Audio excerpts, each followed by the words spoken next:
This is the Detroit Sports Podcast Network.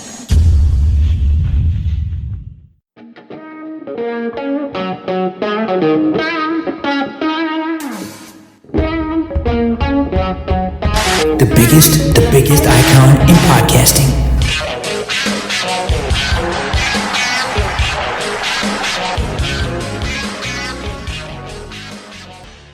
Welcome in, everybody, to the latest edition of Doc and Jock. I am the Doc, John Macaroon. Joining me, my cousin Adam, the Jock Strozinski. What's up, cuz? Looking forward to this broadcast. Oh, yeah, man. This is when Fallujah always happens. It's always our post-draft podcast. It's just, we just vent and we let all the hate, we let all the anger just spew out. And you know what? This year might be a little bit different because I'm not sure how you feel about the overall draft. There are parts that I absolutely hate. Let's make no bones about it. But I think Bob Quinn got some of this right. And it's going to be interesting for us to have this conversation and delve into this.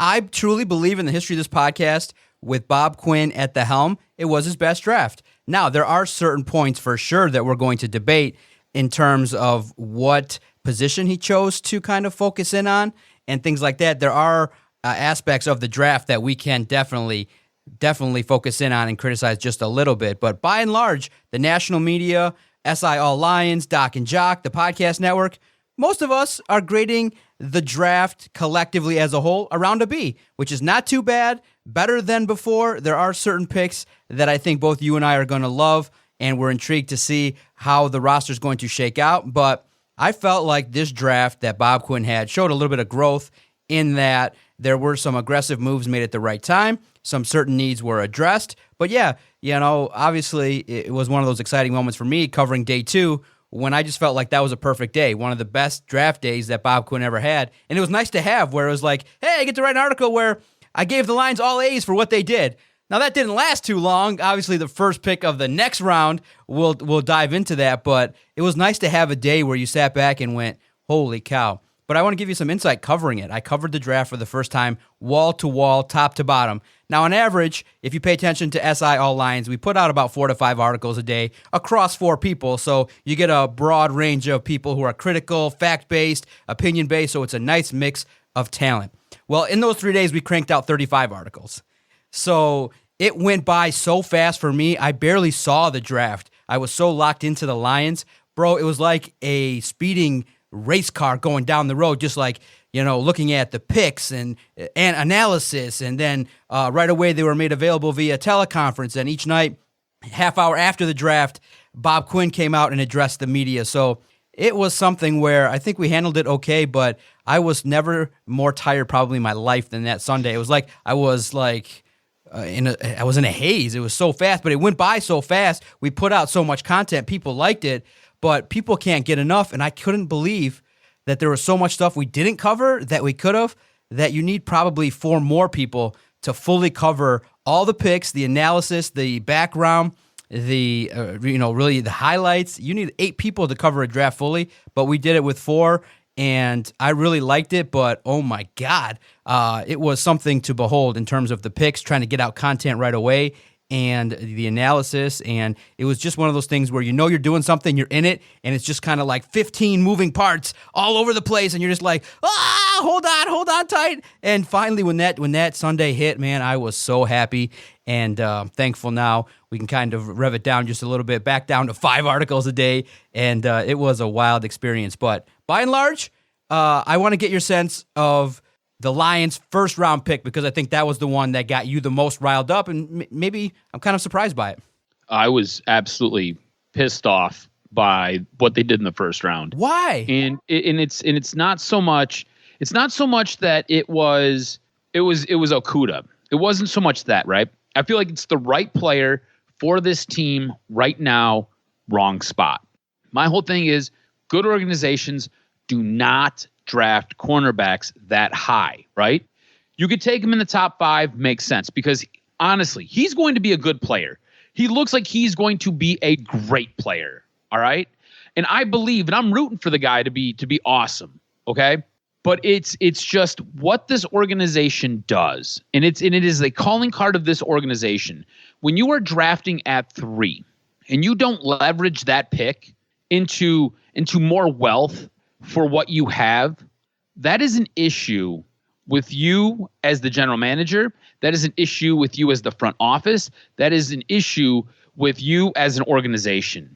And this is my big problem with how this all played out. All right. And I put a little timeline. I went back and I actually did some research for this podcast, and I put a little timeline together. And I'm going to take you all the way back to December 17th, 2019, when Martha Ford, Sheila Hamp, you can even throw in Rod Wood too. They mandate that the Lions have to be playoff competitive next season. Martha's quote, "We expect to be a playoff contender in 2020, and those are our expectations, which we've expressed to both Bob and Matt." So you've got your owners, very, very top, coming out and putting on this dog and pony show, because I think we both believe that Bob Quinn and Matt Patricia could trick around next year, end up 6-10, and they'll still keep their jobs and they won't be playoff competitive or even in contention. All right. But you have that going on before the new year. So December 17th, you have that going on. So everybody across the league, this ends up red flags, everybody across the league. They're like, oh, okay, cool. So these guys are basically in a win now mode where they've got to fight to keep their jobs. So you know what that tells everybody? They're not drafting a quarterback. Why would they? They can't. They can't afford that luxury right now. You don't draft a quarterback now when you've got a guy like Matt Stafford. Why would you do that? Oh, but hold on. I now fast forward you to February 13th, 2020. That was when WDIV's Bernie Smilovich comes out and says the Lions have had some discussions about trading Matt Stafford. That takes all of about 2 days to really get whipped up into a tizzy. And on February 15th of 2020, Bob Quinn sends a text message to reporters stating that they are not engaging in trade talks. And the text message was described as emphatic, all right, meaning that he was basically saying, no, we're not doing this. Now, why would you do that as a general manager? Because you want to kiss your quarterback's ass? It makes absolutely no sense. So now again, right? You've got your top of your organization saying you got to win now. You can't risk drafting a quarterback. You can't do anything like that. We've got the 3rd overall pick, but you can't risk really building this team for the future and doing anything to help this team out. Bernie Smilovich comes out and basically gives you your get out of jail free card by talking about possibly trading Matt Stafford. You could have let the trade talks with Matt Stafford roll all the way through the draft. It would have helped you out in the long run. It really would have. Instead, Bob Quinn, trying to kiss Stafford's ass, comes out and says, no, we will not be trading him. February 2017, Matt Patricia denies the Matt Stafford trade rumors, saying it's comical, kind of to me, to be honest with you. Not interested in doing any of that. There's no conversation of that whatsoever. This is what Matt Patricia said to Good Morning Football's Peter Schrager, who is, I like Schrager and I love Good Morning Football. I think they do a fantastic job. So on multiple occasions, you've come out and now told the league that drafting a quarterback while you have the 3rd overall pick is not a high priority. Mind you, the teams that are ahead of you, one is the Bengals. You know they're taking a quarterback. 2 is Washington. They drafted a quarterback last year. They're not taking one. And if they do, okay, cool, no big deal, right? Because there's 3 quarterbacks, 3 of them in this draft that were going in the top 10, all right? So again, you as an organization now cut your legs out from underneath you. April 17th, let me fast forward and skip ahead here. April 17th, so right before the draft, Bob Quinn lets everybody know that he's interested in now trading back. Cool, Bob. You basically have dampened the market for right, a quarterback at 3. And you basically come out and you said, I've had a few of those conversations over the last week or so, and had a few of those conversations, honestly, as far back as the combine. There'll be more substantial talks next week if people are interested. And then the dumbass doubles down and says that he would likely know by Thursday afternoon, the day of the draft, if a team is planning to make a move for the number 3 pick because he wants it all done before the draft takes place. So the Lions are not on the clock. This screams of ineptitude to me. Okay. From the very, very top down. Yeah. Now, look, the cornerback position and the draft pick is not the problem, okay? The cornerback at 3, that position is a bit of a problem. But the player is not the problem. The player, I think, is going to be great. Could possibly be a Hall of Fame player. Who the hell knows? I don't have a crystal ball. I can't predict the freaking future. But the fact that this organization was not able to leverage that pick into something else because Bob Quinn, Martha Ford, Matt Patricia, Rod Wood, Sheila Hamm, all of them have come out at different points and have basically undercut what good organizations do when they have this pick and they have a franchise quarterback like Matt Stafford. Okay, and the ultimate trump card, which you didn't even mention, and it revealed to everybody, and you and I talked about it. We said on the podcast, if any of the general managers are paying attention, there is no legitimate need for the Lions to draft a quarterback because they went out in free agency and dropped big money, a multi-year deal for Chase Daniel. So that doesn't signal that you need a quarterback, because at the bottom line, I understand your frustration in regards to deal making, but for Bob Quinn, he explained it all. He said, look, in the end, we needed a fair offer. We didn't get an offer. Now, partly, yes, it's due to Bob Quinn and not establishing the market. Absolutely. But here's the deal.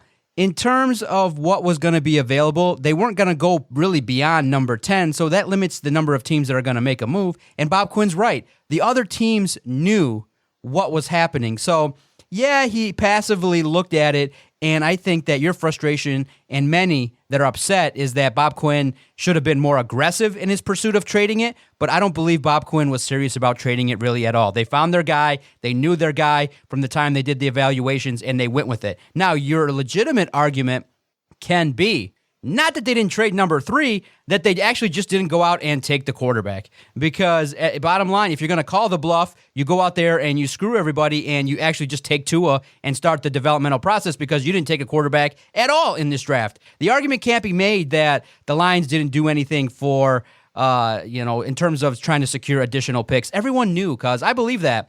Once the moves were made, it was set. Any general manager that's looking, and you and I talked about it, podcasters, anyone that really explored the draft said, why would anybody offer anything to Bob Quinn? He's got a backup quarterback. He's got his franchise quarterback. The puzzle pieces don't fit. It's all smoke and mirrors. He's not serious about trading it. He wasn't serious at all, because if he was serious, he would have acted in the manner in which you had said. So bottom line, you disagree with his decision just not to do it. I don't believe he tried and failed. I believe he didn't want to do it in the first place. And the main argument that people have, if you really want to focus in on it, is should the Lions have selected Tua, bottom line, because there was no market for number 3. And I think Bob Quinn went into it and said, look, why would I beat my head up against the wall?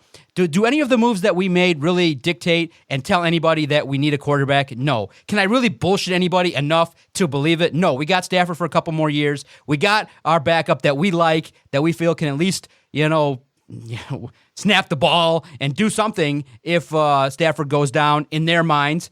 And they said, okay, we want our guy, the cornerback. This is the guy we targeted. This is why Slay's gone. They got their guy, and they found it. So you have a legitimate gripe, but not in regards to trading the pick. They weren't going to do it. Now, because if they trade it back... So wait, let me ask you this.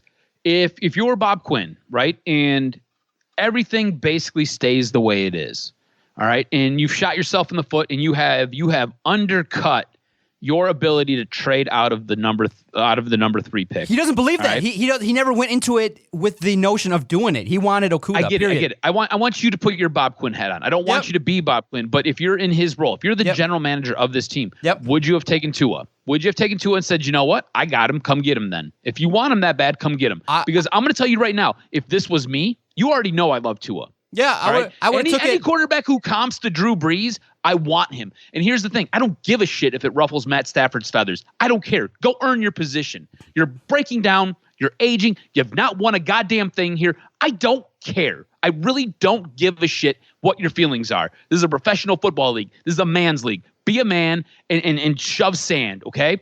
I would go draft Tua, and I would call the Dolphins. I say, guess what? You didn't believe me. I got him. You want him? Let's talk. And if they say, no, we're good, we're going to take Herbert. I say, all right, bet. I call the Chargers. And I say, hey, guess what, guys? Dolphins are going to take Herbert, and I got Tua. So you want to do business? Let's do business. Yeah, you know what? Done. Be a man and call a bluff. And who the hell cares? You know what? Worst case scenario. You get Tua. Worst case freaking scenario. You've got your quarterback of the future. Absolutely. You've got a guy who arguably could be a generational talent. You mean to tell me, any Lions fan out there, you mean to tell me if you have Drew Brees as your quarterback, because that's what he comps as, okay? You mean to tell me you have Drew Brees as your quarterback, you're not ecstatic? You're not happy?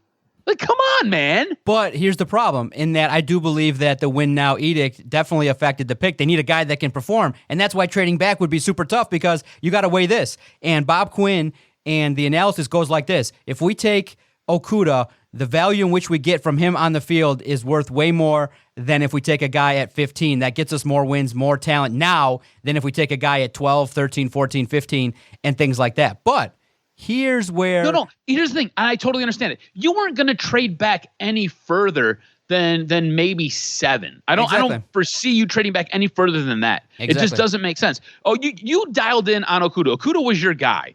So you're not going to trade back to hurt what you could possibly get if you could get him. All right. If you look at the draft, you look at the way the draft laid out. Did you believe? So at no point did I believe Washington was not taking Chase Young. If anything, they were going to take a quarterback. All right. But I didn't even believe that. All right. So we knew that Chase Young was off the board. Okay. You look at the Lions. Okudah was the only pick that really made a ton of sense. Maybe Isaiah Simmons. Maybe Derek Brown, but it was really and truly heads and tails. It was Jeff Okudah. You look at the Giants. I had the Giants taking an offensive tackle, and I'm just the guy. I had the Giants taking an offensive tackle since the beginning of the draft process. Most knew that. It only makes sense. Right. You've invested so much money with your offensive weapons like Saquon and Daniel Jones. You need to protect those guys. So offensive tackle makes sense. Maybe they take Simmons, but I didn't really believe that was realistic for them. You go back to Miami. So if Miami doesn't want Tua or they don't want Herbert, what are they taking? Probably an offensive tackle, right? Go back to the Chargers. Chargers, like, their quarterback is Tyrod Taylor. Like, let that sink in. Is Tyrod Taylor anybody's quarterback? Is he like anybody's franchise quarterback? How many games is Tyrod Taylor going to win you? Maybe 6? Like, it just doesn't make sense.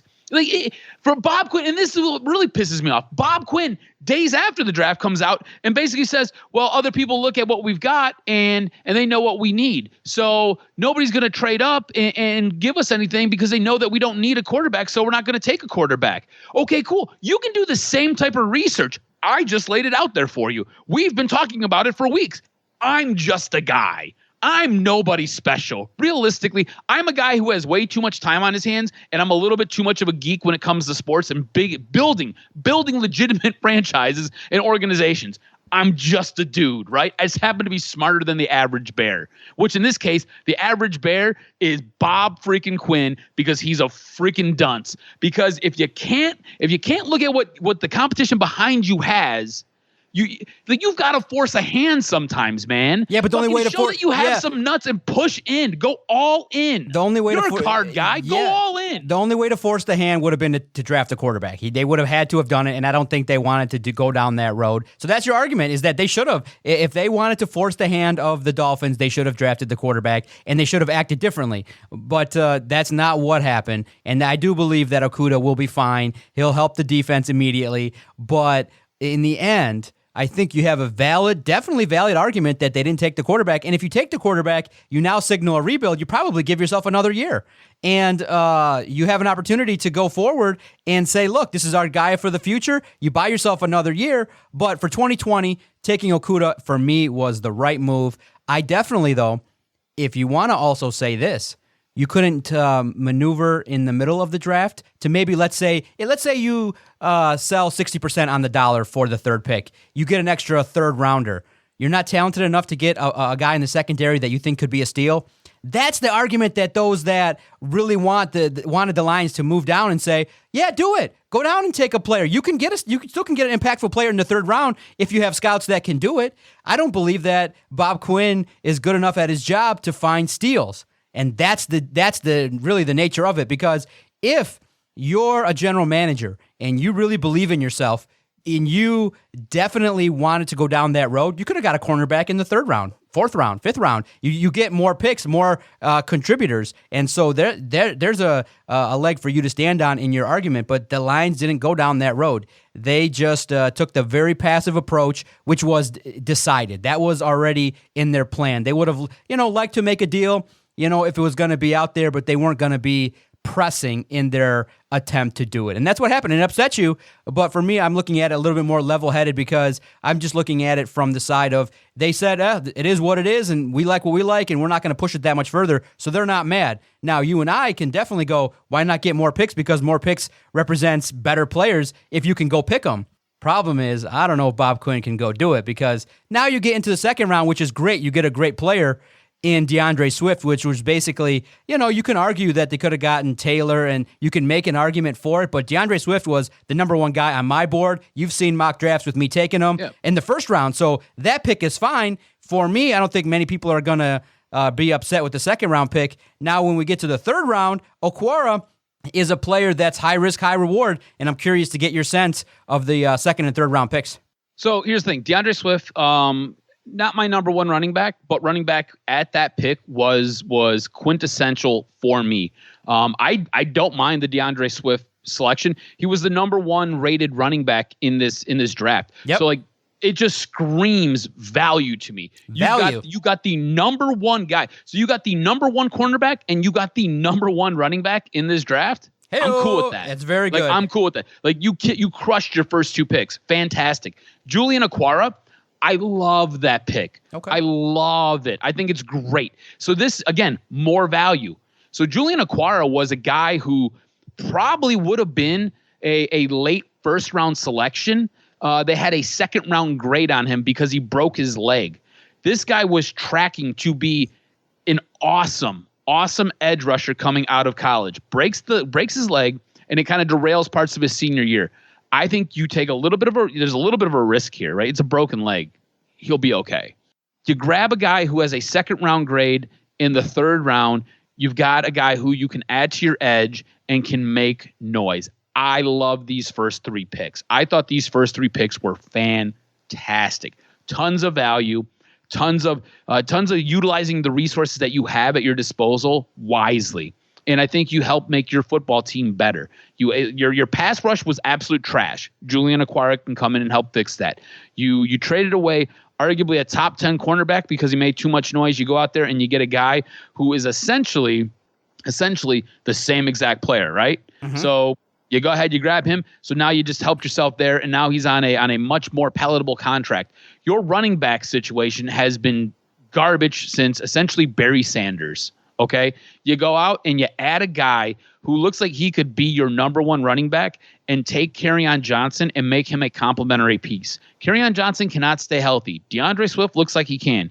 If not, DeAndre Swift's father looks like he can bench press a truck, and I'm okay with that. Okay, Coach, right? I got to ask you this. Doesn't, though, Julian Okwara kind of scream of a player like the Lions typically take that has a history of injury, and we're all keeping our fingers crossed and hoping that he stays healthy? Don't you get a little bit nervous of a guy that broke his leg that is considered such a high-risk pass rusher? A guy that obviously Bob Quinn has said that he's going to be the outside linebacker. I don't think this screams the Lions at all. I think this is actually 100% opposite. He had a broken leg. He doesn't have a ton of injuries. He broke his leg. That was it. Okay. So it was a freak accident in a game where a guy rolled up on him and broke his leg. 5 games in. I mean, I'm telling you, just to keep your when he gets hurt, 5 games in after a couple sacks and a high productivity, I'll be the one going, you drafted a guy that was injured. I'm definitely nervous. Let me give you some stats here just to kind of put everything into perspective, right? So 2017, I believe that's his sophomore year. 12 games. He had 17 tackles, 4.5 for loss, 2.5 sacks. He then played the final 12 games of the 2018 season, where he led the team with 12.5 tackles for loss, 8 sacks, 38 total tackles, and so then 9 games of the 2019 season where he breaks his leg during the 9th game. All right, he had 18 tackles, 6 for loss, 4 sacks, 2 forced fumbles, 1 block kick. I mean, this guy is a defensive playmaker. It's playmaker, I think for sure. I think him having this isn't Kerryon Johnson. Kerryon Johnson coming out of college had shoulder issues, he had foot issues, he had knee issues. He basically had finger and hand issues. This is not that, not the same thing. This is a guy who was playing in a game where he ended up getting rolled up on and it broke his leg. It was a freak accident. And during that time, just before all that, this guy was on the ascent to be a first-round talent and then got hurt and his season got a little bit derailed. I think this right here was an awesome pickup. I thought this was doing your job, trusting your scouts and trusting what you see on film. This is a fantastic pick. If Baltimore did this, you'd be like, oh, my God, that was a great pick by Baltimore. Well, because the Lions do it, you're like, this seems like it's very, very Lions-esque, and this is going to blow up in the face. No, I think this was a fantastic pick. If you're right, if 5 games in, I don't know, he comes up lame with some kind of weird injury, hey, I'll take that pie on the face. I'll take that pie on the face. I think the big issue that a lot of people have with this draft is not addressing the interior of that defensive line, and in your 3rd and 4th rounds, you go guard, and they trade up. Okay, how do you feel about the move up, being aggressive with the Colts, moving up to pick number 75? I didn't mind it, but again, it was what you did with that pick, right? So I myself am not a massive fan of Jonah Jackson. Okay, I think he could be good. I like the Logan Steinberg pick. I think when you were drafting in round 3 at pick 11, I thought you could have did other things with that pick. The move up, it's what it was, right? You ended up giving up a 5th round pick to move up the 10 spots. Yep. I'm okay with that. That's okay. It's what you could have did, because the way I look at it, right? You could have took D tackle Nevin Gilmore out of Oklahoma. Yeah, this guy had a 2nd round grade on him, and you could have got him in the 3rd round. So then now you're looking at picks where you got nothing but value, right? You got guys who have either 1st or 2nd round grades in the 3rd round. So you just crushed your 3rd round. Or you could have went with the D tackle Jordan Elliott out of Missouri, who also had a late 2nd round grade. Or you could have went with a linebacker like Jacob Phillips out of LSU, or Malik Harris out of Ohio State. Or I myself, I'm super high on Akeem Davis-Gaither out of Appalachian State. Like, all these guys you could have grabbed, and they would have helped shore up the middle of that defense. Okay. Instead, you go and you grab an offensive guard who, again, when I watch him play, I'm not like, okay, great. You know, he's a guy. You know, and I don't necessarily mind that they went guard. I think them going guard's okay, because you don't know what Joe Dahl is going to be long term. You absolutely have a need because you traded away one of the better guards in the league in Graham Glasgow. You let him go to free agency. You didn't sign him. So I don't necessarily have a problem with going guard. I just think you could have utilized those resources to help fulfill your team. Absolutely, cuz. Absolutely. You're absolutely right, because after day 2, I'm okay with trading up to get Jonah Jackson, because obviously you're emphasizing the run. You have now 3 running backs from the SEC. It's clear, and we're going to talk about that because I have a thought about it. Now you go into the 4th round. Everyone's excited. Everyone's like, all right, Bob Quinn made 4 picks that will contribute. Good. Let's go defense, and let's go heavy. Let's solidify certain areas. Let's improve the pass rush. Let's improve the linebackers. Let's improve this. What does Bob Quinn do? Pick number 121 overall from the Raiders. The 4th round, the 15th pick in the 4th round. He goes, after selecting a guard, takes another guard in Logan Stenberg. And obviously, yeah, it's great. You can use all the buzzwords. He's nasty. He's this. He's that. But he's a guard, and you don't need that position. Look, I don't know. You know, and we don't enough research to say, okay, is Logan Stenberg going to be worthy of that pick at that spot? I'm upset that it was an offensive player, especially knowing the next day, day 3, you went guard, wide receiver, running back. That's your first 3 picks, knowing where your weaknesses are. That frustrated me so bad and took the air out of my sails as I was typing, going, wait a minute. Okay, they got a guard. Then, okay, now they're going to go defense. No, they got a wide receiver. Now they're going to go defense. Then they go and take a reach for a guy that's going to be on special teams after having already selected DeAndre Swift and making everybody happy. You went with Jason Huntley, by and large, the worst selected pick that everybody graded. And I looked at that and I said, now in the 6th and 7th round, where the odds of these guys making it are slim to none at best, this is where you go defensive tackle. When there was so much defensive talent on that board, like you mentioned, for the Lions to go in that strategy with that mindset, I was upset. I was looking at it going, I don't think this is the best way to improve the team right away. And in regards to my take on the offense, look, cuz it's straightforward. And we knew it last year. We seen what they want to do. The Lions want to be a ball-controlled team, sling it around only when needed to open up the running game. They're committing to being a nasty offensive line and having a defense that can obviously, bend, don't break. But on the offensive side of the football, the Lions want to pound and pound and pound some more. Now, for me personally, will that work? It can if everybody holds up. But, bro, this is 2020. Nobody else is doing it that way. No, not a lot of teams are pounding. Obviously you looked at the 49ers, they did it, and they were able to effectively, close out a playoff game that way. And I think they obviously saw that and were very impressed and obviously are trying to copy it. But can the Lions execute that when so many teams are running and gunning and trying to wear out your defense? You're going to try and, 3 yards at a time in a cloud of dust and just pound the rock. Me personally, it's not aesthetically pleasing. I could say they're trying to go old school with it. I'm just not confident the pound the rock, play solid defense, and make 1 or 2 big plays is the way to go in 2020, because eventually, who won the Super Bowl? The Niners got there.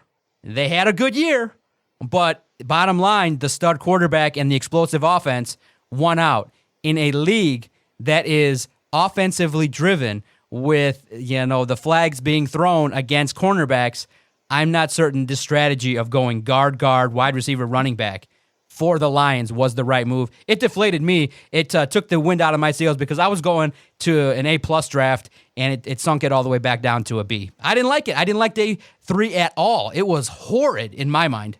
So I don't. The one pick, I think you got a little bit of a steal with Cephas. I think he's going to take over for Danny Amendola at some point during this season. I see him being a possession receiver, a guy who will contribute in the offense this year. I don't mind the Cephas pick. The running back, I did not understand the pick for running back. I didn't necessarily. I like I said, I like them going after Logan Steinberg. I think he's a better fit than Jonah Jackson is going to be in the 3rd. I would have adjusted what I did there. If this was me, if I was Bob Quinn, I'd have took Nevin Gilmore. So I've now addressed my interior of my defensive line. I would have came back, grabbed Logan Steinberg.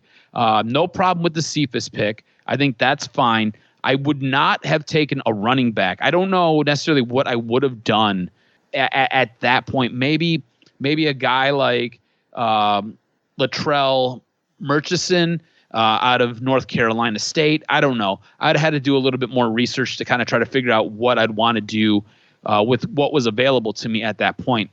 Now, I don't necessarily mind them grabbing another running back. I think Jason Huntley, right? I think what he's going to become is he's going to be your return guy. At least that's where he's going to slot in and start. He's going to be your electric player on your punt returns and on your kick returns. And that's where he's going to see a lot of time. After that, he'll kind of get worked into the offense a little bit, but I'm not expecting great things from him. For me, the way this run game is being put together, it's going to be the DeAndre Swift and it's going to be the Kerryon Johnson ball club. You know what I'm saying? Look, I think you got a starter, not early this year, but later this year with Cephas. I think he's going to, like I said, take over for Danny Amendola, and I think that'll be fine. You coming in late in the draft and basically just throwing a glut of defensive tackles just to try to fill out an area of weakness screams rookie general manager to me. I think that Bob Quinn, the later this draft went on, got worse. Found himself in a bit of a situation where he was like, well, we've got all these needs and we basically went with all the shiny toys and we didn't really address anything that we really, really needed to kind of put us over the top and make us a better team. So I think he just started throwing darts at the board. Overall, was the B grade fair? Was the Was the grade of B fair for Bob Quinn? I think B minus is probably more accurate, and that's just because I grade Bob Quinn extremely heavy for what he did in that first round, and then I grade him extremely heavy for what he did in that later part of that draft. Again, Logan Steinberg I think is going to be a fine player. Jonah Jackson's a guy I probably would have passed on, and I would have addressed my interior of my defensive line. And then I'd have came back with, I don't mind the Cephas pick. I would have went in probably a different direction than a running back in that 5th round. That doesn't necessarily make sense to me. Now, cuz when you look at the division, the Vikings obviously won the division with the plethora of picks that they made. You couldn't pay me enough. On day 3, I believe they made 13 draft selections. There was no way in hell that I would have ever been able to keep up with 13 picks. They did okay in terms of replenishing all areas. So they're the top. They're the cream of the crop. They're the perennial favorite right now to be atop of the division. But when you look at what the Packers did, their draft strategy really, when you look at it, is befuddling because they're close. They were on the verge of making a deep run, and they went and addressed the quarterback position. So they went and got a bunch of guys that they already had strengths in. So in essence, they drafted a bunch of guys that are going to be sitting on their asses or a bunch of role players. So in my mind, overall, the Lions did pretty well in regards to the division, and it sets them up to be okay, but they didn't do enough in free agency or the draft to overtake the Vikings in my mind. So for me, my favorite pick obviously is DeAndre Swift. The pick that left me scratching my head was obviously the Huntley pick. And I just cannot imagine in totality they took 2 running backs, 2 guards in a season when they were so desperately in need of defense. I'm totally floored when I saw that and put that on paper. 2 guards, 2 running backs just has me overall floored at that strategy draft-wise by the organization. Yeah, I didn't get it either. Like I said, your defensive line has been an issue for you all last season, and you end up letting go of snacks. You do really nothing to address it. Now, you do have $30 million in cap space, and there are still a couple guys out there. So you might be able to do something in this next wave of free agency if you wanted to. I don't understand what they're sitting on. I'm not sure if they don't realize that, just because you got an extra $30 million, you don't get anything for not using it, So it'll be interesting to see what happens and how they do address it, because I don't think they're done yet. Okay, so I have a feeling that they're going to tinker a little bit more. Of course. They have to add something. I don't know what it's going to be yet, but they have to add something, especially to the middle of that defensive line. Now, while most pundits graded the Lions a B, it still hasn't done enough to raise the Lions' profile in the power rankings. If you scour the internet landscape and go to SI All Lions, as we organized all the power rankings, the Lions are still in the mid-20s. And Yahoo Sports on Wednesday came out and dropped a hammer on Bob Quinn and Matt Patricia and basically said the draft isn't good enough. In 2020, they're the, according to Yahoo, the odds-on favorite to lose their jobs first, top of the heap, is the Patricia Quinn marriage. They don't believe is going to last, and they believe that that organization, that grouping, has not done enough to keep their jobs, and they feel like they're going to be blown out, and they're at the top of the hot seat list for Yahoo Sports. So in my mind, I think they did enough. Bleacher Report has them going 5-11 next year. My mind, cause they improved the team. Okay, the landscape of how football is, you have to take it into account. There's some familiarity. But you're absolutely right in the statement that you made, in that the Lions lost a significant amount of talent. You could have kept Glasgow and addressed and not taken 2 guards and picked up a better wide receiver and a better defensive tackle. Now your team's better. But instead, because you devalue that position, now you're reaching in the draft for guys that are maybes and guys that potentially you've wasted draft picks on when you need help on the defense, when you had a guy that was already there established and you didn't do enough to keep him, and whether you alienated him or you just didn't value his position, you want to go cheaper. I find it that the Lions lost a significant amount of talent. Danny Shelton's not as good as Snacks. The draft picks are not as good as Snacks. Okuda's not as good as Slay. So what you did was you went back -100, and all you did was gain 102. So in essence, you're not drastically better. But in the end, based on the NFL, based on Stafford being back, I'm projecting around 6 to 7 wins based on what the Lions have. They have a decent amount of talent, and it's going to be upgraded, but the defense is nowhere near as good as it was, and they could be giving up a plethora of points. They could be having the same problem that they had. And something interesting that Bob Quinn did say in his post-draft meeting that kind of was slipped in there, in that he said that Patricia is a scheme-specific guy, in that week to week he looks at what the opponent does and tailors a scheme that is trying to stop the opponent's best traits.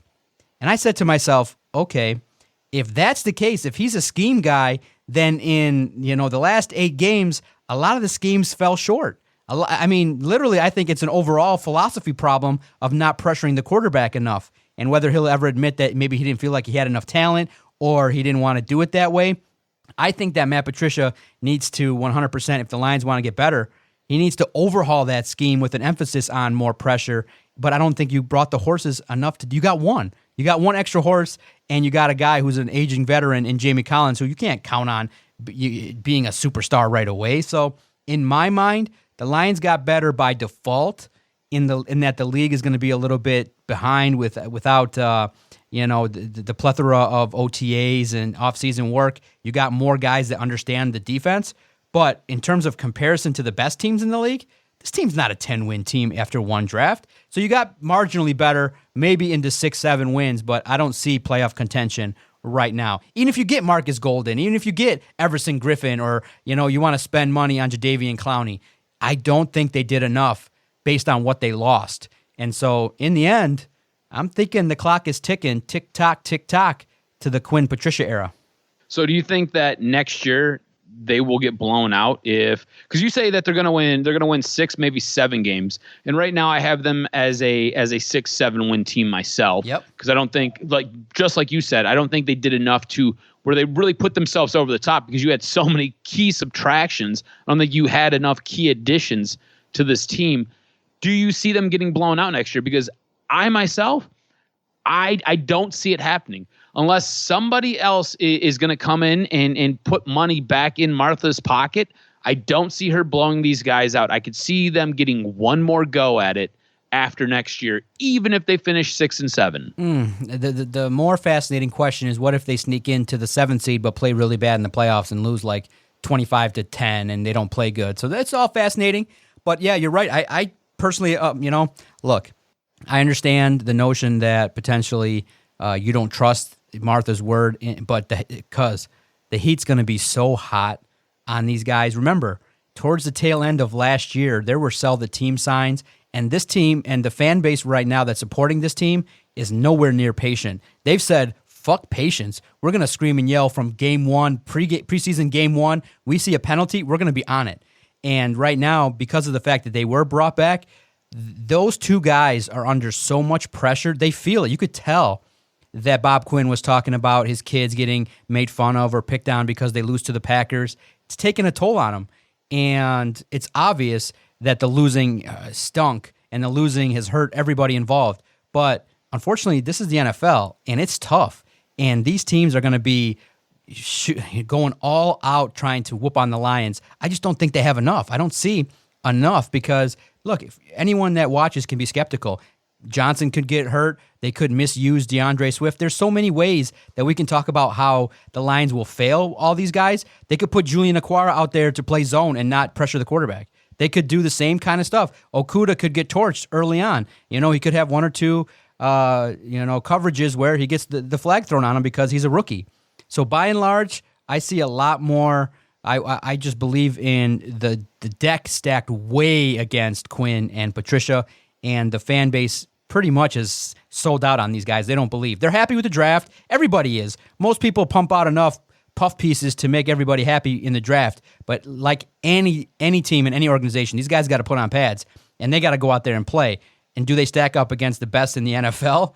It's not too far-fetched to err on the side of skepticism. That's what we've done, and we've been right more often than not. So I'm skeptical. He needs to show me. They got to come out strong. They got to play well. And maybe, for the sake of the organization, maybe playing in front of no fans might be the best news that the Lions organization has ever received in their history, because they can go out there, not worry about momentum, not worry about the fans. If they make a mistake, they can just go out and handle their business. If they can play 4 or 5 games early on without fans, harping on them and booing them out of their own home building, it might be good for the Lions. Lions are such a trash organization. And like I said, but still, give him credit. The draft was okay. It wasn't terrible. It was his best draft. It's just, like I said, we're measuring Bob Quinn not against himself in his average drafts. We're measuring Bob Quinn against the elite of the elite drafters and general managers in the league. And when you measure him against that, you still got a long way to go. And so do the Lions. And it'll be fascinating to see how the team is put together. The undrafted free agents are interesting. Obviously, pay attention. They got the best tight end that's pretty much rated. They got some more players along the defense to add some depth. So pay attention. The Lions are going to be interesting, and how the league sets up will be interesting because, of the whole COVID shutdown and everything going on. So can't wait. I can't wait for it to start to see how it plays out. Real quickly, do you buy into, any of the methods in which the NFL could talk about delaying the season or maybe starting in October and going into February? Are you concerned at all about delays and the legitimacy of potentially, or how it could work with no fans? Are you concerned at all about the logistics of the 2020 season? I think it's going to happen. It's people are starting to feel better. There's starting to be whispers of some vaccines and some treatments and some stuff that's getting closer and closer. But bottom line, for me, obviously I work, so I'll do the best I can to take precautions. But I could see a couple games, maybe first 4 games with no fans. I could see a couple games with no fans as well. Logistics wise, I think you always have to be concerned because this is something that we've never encountered anything like this. We've never been a part of anything like this. We've never done anything like this. So logistics are a concern. I think that we're going to have a season. I think at some point fans will be allowed into the stadiums, and I think everything is going to be a little bit different, at least for the time being. This is one of those things where we've not really lived through anything like this ever. So how do you, everything that we're going to try is going to kind of be trial and error, right? Absolutely. You're going to try to do this, you're going to try to do that, and you're going to see what works, what doesn't work. And until there's a vaccine, or until there's a way to make it where legitimately this is like getting the flu, you're going to have to go through certain precautions. You're going to have to go through certain procedures, and the following seasons, or the continuation of the seasons that we're currently in that have been put on pause, it's going to be interesting. I don't know if you've heard what baseball wants to do. Baseball wants to do a three division system where you basically have 10 teams in each division, and they play, I think it's like 80 or 90 games. And it's kind of like a round robin tournament. They play at their own stadiums in front of no fans. And I think that's really, really interesting because I think it helps kind of legitimately, I think it helps kind of level out the playing field. Like me as a Tigers fan, we both know that the Tigers are going to be absolute crap this year. I think it's interesting and gives them a chance to I don't know, possibly win a couple more games than they otherwise might not. And I find that setup, that configuration to be very, very interesting. Like basketball and hockey are both halfway through their seasons, a little bit more. I think they're both like 60% of the way through their seasons. So like, how do you pick up and what do you do? I think the one that we're all really concerned about is what do you do with college sports? What do you do with college football? Because that's going to be the next one that's going to start. So what do you do there? And I think with college football, what you're going to see probably a 5 to 7, maybe an 8-game season. And you might not see that played in front of any fans, because could you imagine playing in front of 110 people, 110,000 people? I just don't know if that works out. You know what I'm saying? There's too much risk there. So I think we will have sports. I just think they're going to look a little bit different, and I think it's going to be interesting to see what they look like going forward. Oh, cuz I had to bring this to your attention, and I know you noticed. To no one's surprise, the 2 quarterbacks locally did not get drafted, but one ended up in a prime position, and one is sitting at home doing what we're doing. And Brian Lewerke got drafted by Bill Belichick, which in my mind cements him as a future legend because of the fact that, hey, bottom line, you're going to develop and you're going to be around a great offensive system, a great offensive mind. So Brian Lewerke basically just cemented his career as a backup, minimally. So good for Brian Lewerke. Now, let's turn around and look at that quarterback that was a transfer from Jim Harbaugh and that Shea Patterson, the guy that was going to be the savior. And some people here that I know personally predicted could win a Heisman Trophy in 2018 and 19. Where did he end up, cuz?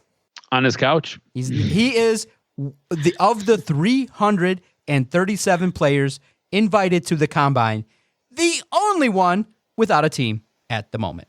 And so obviously it begs the question because when pundits, analysts, podcasters, and those looking at Michigan really start to look at it and they go, wow, there's an issue here. Jim Harbaugh, his position was quarterback. And obviously one of the reasons why Michigan keeps getting their tail kicked in from Ohio State is because of the fact that they've yet to get that quarterback that has been the Trevor Lawrence, that has been the Jalen Hurts, that's been the Tua. They've gone with these middle-of-the-road Jake Rudocks and Shea Pattersons and tried to morph them into something. But I do want to get your sense of it because you're close to the Michigan program. You understand kind of the pulse of where the Wolverines are. I'm just sitting here at the mountaintop laughing because Shea Patterson, everybody knew when they started seeing what he was doing, this guy's not accurate enough. This guy makes a lot of mistakes. Was he a product of overhype? Was he a product of bad coaching? Me personally, I just feel like Jim Harbaugh, if he was a quarterback whisperer, could have made Shea Patterson into at least something better than he ended up being. And I don't know, maybe I'm overvaluing the level of coaching, but Shea Patterson really failed to deliver in his tenure, and his combine was not that great, and he ended up not getting drafted, not even as an undrafted free agent. Nobody saw a value in a guy that many called a 5-star quarterback, a guy that was worthy of a transfer to the University of Michigan to, don the quarterback name and title along the likes of Tom Brady. You have Shea Patterson, unfortunately, is now going to go down alongside some of the all-time worst Michigan quarterbacks. I think when you really break it down, it's a couple. I think it's too difficult to just put it on this or put it on that. I think it's a couple different factors. One, I don't think Shea Patterson was as good as advertised. Two, I don't think Shea Patterson fully grasped the offense that was instilled last season. Either he didn't get it as quickly as he needed to, or just really didn't connect with it by and large. I think a big part of Shea Patterson's issues with that offense is that offense wanted to open things up and wanted you to be able to throw it downfield. He doesn't have a strong enough arm. All right. As far as Jim Harbaugh goes with being the QB whisperer, I don't think Jim Harbaugh put Shea Patterson in a prime spot to really excel. I think what you had last year was Harbaugh being like, all right, cool, it's time for me to shit or get off the pot. At this point, I'm not worried about a guy. I'm worried about what we can instill to help the program and get the program further along. And I think last year, at certain points, Harbaugh waved the white flag on parts of the season and was like, cool, this is going to get, because as last year was unfolding, we were both much more impressed with McCaffrey than we were with Patterson. So I think it's okay. How can I get McCaffrey up to speed? How can I get McCaffrey a little bit bigger? How can I get McCaffrey to be able to handle the rigors of a college football season and really get him entrenched in what we're going to do next year, even if that comes at the expense of Shea Patterson? And it came at the expense of Shea Patterson. And I think that's what you got there. It was this mix of a couple different things. The pressure being extremely high on Jim Harbaugh and this team to do some things, incorporating a new offense that I don't know if Shea Patterson was well enough equipped to handle it.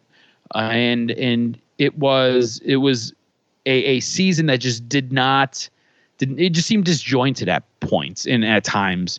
So, hey, look, I don't think it's as cut and dry as it's Harbaugh's fault, it's Patterson's fault. I think it's a mix of both. I will wear the egg on the face for saying that Patterson was going to win a Heisman. I'm an idiot, and that's okay.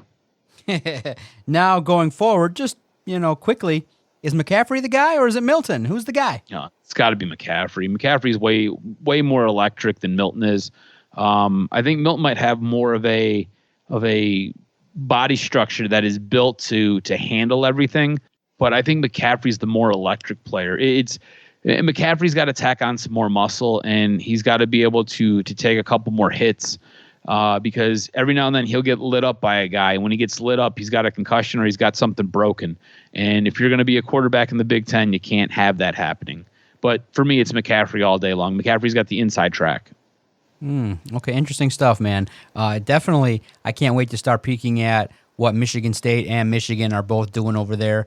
Obviously, Mel Tucker, he gets the reins over there at Michigan State. Michigan, obviously, has to take a step forward because the fan base is really just sick of Ohio State dumping, 3 players, former Buckeyes, the top 3 because of the draft.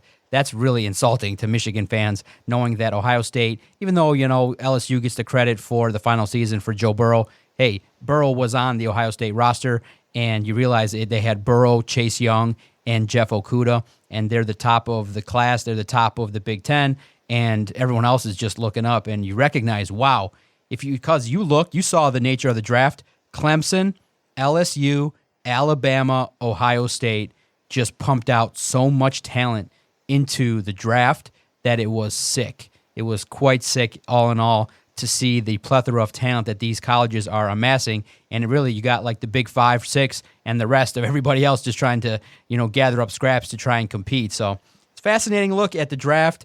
All in all, virtually, I liked it. Went off without a hitch. It was fun to cover. It's fun to break down. And we'll do more of it as we look at specific players and how the virtual offseason is going to play out. It was great all the way around to look at, some players that landed from, Michigan. If you look at it, not to be insulting, but Michigan players get drafted, but right now in rounds 5 through 7. And Ohio State players get drafted in round 1 through 3. And if you guys want to turn it around, you got to either coach them up better or you got to dig deeper and figure out a way to land better talent that evolves for the Michigan Wolverines to get on the field. But look, I'll give you credit, not to be totally dumping. Those guys that got drafted by Michigan, they're going to be just fine. A handful did, and they're going to be what's considered steals because they're going to work hard and they're going to over-deliver. They're going to bust their ass. So Michigan is going to – those players are great. You saw where some of those players landed. They're going to have some opportunities to do some great things.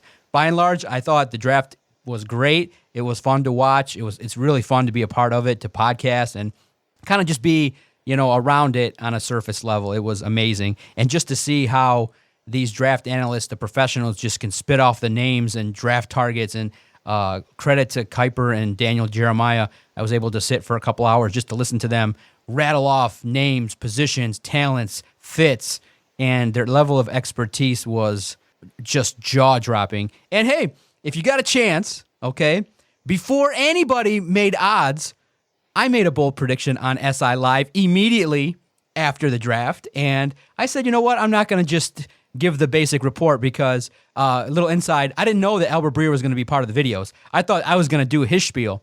So I basically prepared for the stuff that he was saying on the videos, the 2 that I was in, after the Lions made the picks. So the first one, I'm a little bit nervous. It comes across a little bit because I really didn't know exactly what was going to happen after I saw him. I'm like, oh, shoot, because I had everything prepared that he was going to say. Day 2, I was a lot more comfortable, and I said, I'm just going to make a bold prediction. So I said, my bold prediction on SI Live, I said that DeAndre Swift will have an opportunity to be the offensive rookie of the year. And 2 days later, what do you hear? He's the second odds-on favorite to be the offensive rookie of the year. So I was like, well, that kind of sounds crazy, but I'm just going to say it. So I said it, and luckily it was right at the end, so it was fun all the way around to be a part of it. And this is actually way more fun, too, to break it down with you, to see the riled up. Damn, we talked about it for an hour. We still got one more segment to go. We could talk about it for another 3 hours, just breaking down why we didn't like guards and defensive tackles and draft strategy. It's so fun to be able to do this in this format, long form, and with my cousin via the Detroit Sports Podcast. Follow us on Twitter at Detroit Podcast. Let us know if we're in line with what you think or don't think. Follow Adam on Twitter at AdamRSTROZ. You can follow the Detroit Sports Podcast Network anywhere your favorite podcast is housed. All you got to do in the search button, 3 words, Detroit Sports Podcast. When you subscribe, the podcast will find you every single day. You don't have to do anything extra. All right, before we get out of here, cuz, you and I are both loving the Last Dance documentary. It's must-watch television. It has that feel, like a community feel, like a sporting event, and the entire country is gathering sports fans on Sunday nights at 9, and everybody had a week to be excited because of the fact that we all knew it was going to be Piston-centric. I didn't know it was going to be Rodman-centric. For me, it's a good story, but not an hour and 15-minute story. That could have been maybe like a half hour, like, okay, this guy was eccentric, he did this, he left, he did this, but he was integral. You could have told it 30, 45-minute max. You basically had a thread of Rodman throughout The Last Dance, and it was fine. The first 4 episodes have been compelling. Awesome to see Jordan letting it rip, and then we finally got to meet the heart of the matter. Everyone's reignited the passion between the bad boys and the Bulls, and everybody got to see the hatred again from Michael Jordan to the Pistons, the epic walk-off, the disrespect that the bad boy Pistons showed to the, almighty Chicago Bulls. Granted, everyone knows in Detroit that ESPN left out a big chunk of maybe one of the reasons Detroit did it, but hell, we don't need to let the facts get in the way of a good story. The great story is the Bulls and Michael Jordan still hate the Pistons, but in the end, the Bad Boys documentary came out first. It put the Pistons on the pedestal. The Last Dance was kind of a bitch slap to the Pistons, and I definitely was upset at Horace Grant when he said, the Pistons were straight up bitches when they walked off the court, and he was laughing. And unfortunately, it is really truly Detroit versus everybody, because the entire nation piled on the Pistons again and reignited it like it was yesterday. And it stinks because obviously a narrative has been portrayed by Michael Jordan. He's still, for me, I love Jordan, and I'm not one of those Pistons fans that just hates Jordan. He was great, but obviously my loyalties are to the Pistons, and I just want the whole story to be told that, hey, Jordan shit on the Pistons' legacy when he called the Pistons style bad for the NBA, and that's why the Pistons didn't show him that respect. He dissed us, we dissed him. That's that. To hold the grudge at that level, while I understand it, I just felt like, oh man, it's kind of like one of those things where the Pistons were the bully, were being bullied, and they got their say when they got their documentary, and then the big bully got their say again when they get to come back and have a feature documentary where the star of the show is calling, the Pistons a bad team and Isaiah a bad player, a bad leader, and things like that. And then you got Horace Grant with the epic bitch slap calling the Pistons, a straight up bitches. So that's how I took it. I was not happy with it completely in the portrayal of the bad boys. But bottom line, 4 series, I believe, if my facts are correct, 3 series won by the Pistons and only 1 by the Bulls. So I am an absolute Dennis Rodman fan. I loved it. Loved that whole portrayal. So I loved episode 3. Episode 3 was great. You go back to that Bad Boys Pistons team. Dennis Rodman was my dude. A lot of people love Isaiah. A lot of people love Joe D, Lambeer, Mahorn, whatever from that team. My guy was Dennis Rodman. I loved Dennis Rodman. Try hard guy, incredibly smart, laid it on the line for himself, for his teammates every single time up and down the court. I love Dennis Rodman. But you're right. I can't stand Michael Jordan. I hate Michael Jordan. I hate Michael Jordan so much. I sent you some very descriptive text messages the other night where Michael Jordan can basically take his head and put it someplace, because I can't stand Michael Jordan. I can't stand that Bulls team.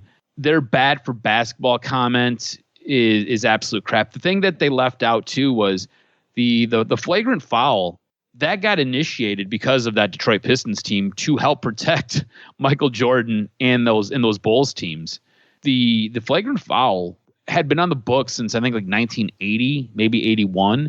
And then that 90-91 season, they incorporated it and they added a penalty to it, and they started calling it and utilizing it in games. And it was to protect Michael Jordan. So you have a league that adjusted its rules to protect its star player in Michael Jordan.